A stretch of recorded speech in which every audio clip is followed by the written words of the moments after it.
ஏ விஜய் பணியூர் விட்டு வெளியே வா அப்படின்னு சொல்றவங்களுக்கு என் வீடு எதுன்னு தெரியுமா?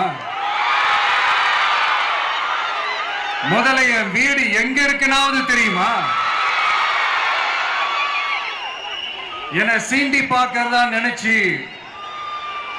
கிண்டலும் கேலியுமா பேசுறவங்களுக்கு நான் சொல்றேன், இந்த தமிழ்நாடு தமிழ்நாடுன்னு சொல்றாங்களே அது மத்தவங்களுக்கு வேணா ஸ்டேட்டா இருக்கலாம், ஆனா என்ன பொறுத்த வரைக்கும் என் தாய் நாடான தமிழ்நாடு தான் என் வீடு.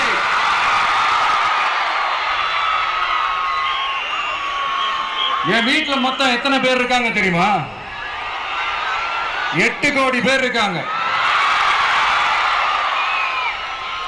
ஒட்டுமொத்த தமிழ்நாட்டு மக்களும் என் வீட்டு மக்கள், என் குடும்பம், என் உறவு, என் சொந்தம்.